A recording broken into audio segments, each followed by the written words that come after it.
Got a lot of good information as far as top picks for this week. We're not going to waste any time. Shiraz, we're going to start with you. You've got a retailer. That's right, Gap, specialty retailer. It's a turnaround story. The turnaround took effect last year in 2012 after the sales trends troughed in 2011.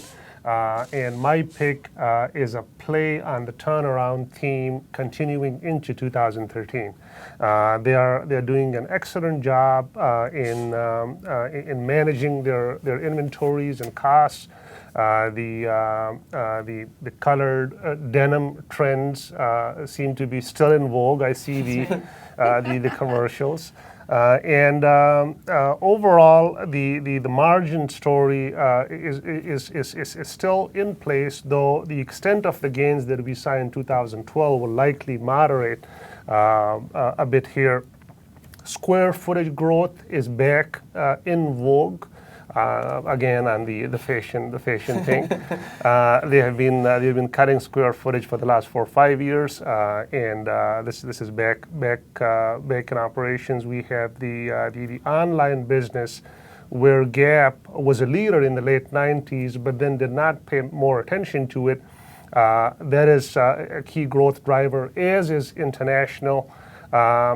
In Japan, the recent depreciation of the yen could be a little bit of a headwind when those dollars get translated into the local currency. But overall, a very positive momentum on the Gap front. And then they have the Athleta brand as well, which is where they should follow the Lululemon bandwagon too. So overall, a good story. So if we see you wearing colored denim here sometime soon, we'll That's know right. where that came from. That's right.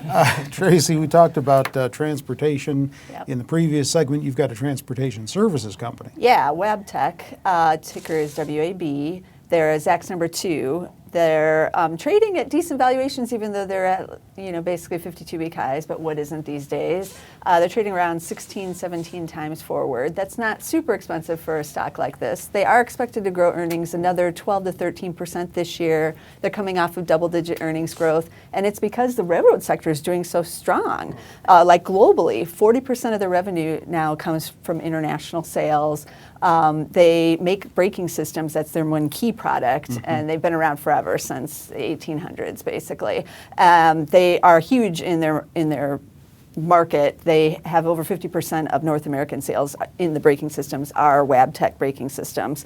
And they've been diversifying well because they've expanded heavily into aftermarket services. So when the cycle for the railroads declines, they're still going to have to do repairs and all of that. So that's now 54% of their revenues. So they kind of are smoothing out the ups and downs that they've always had in their business. And like I said, they're not trading at bad valuation here still. Okay, Eric, low volatility ETF. Exactly. Now I know what you're thinking, Terry. Oh, low volatility ETF? That's really boring pick. But it's not. There's nothing boring about beating the Glad market. you said that for me.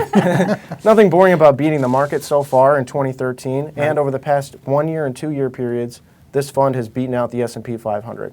And it does that by focusing on the 100 stocks in the S&P 500 with the lowest volatility. So you get a lot of consumer staples, utilities, and financials.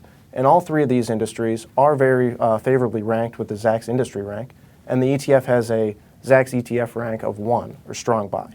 So it's a very nice play on these couple industries that have really been outperforming the market, and it has a cost of just 25 basis points a year and high volume, about 1 million shares a day. So you're going to get really tight bid-ask spread. So I think it's a really nice play, especially if we see any more issues out of Italy or any other volatility come up. So I think it could be a good pick in the short term. I was going to ask that, and I'm not trying to be difficult here, but what if overall market volatility does pick up? How does that affect this? Well, I mean, as we've seen over the past year, the market has been surging higher, but this low volatility play has actually been beating out the overall market. Okay. So it hasn't really seemed to be too much of an issue.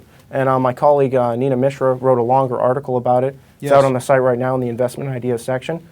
So you can check out more about it there. Okay, thank you for that. And don't forget, you can also check on our website, Zacks.com, for other articles and interesting little tidbits that these folks write about on a day-to-day basis. If you're not there already watching this video, check it out, Zacks.com. With everyone here, I'm Terry Ruffalo.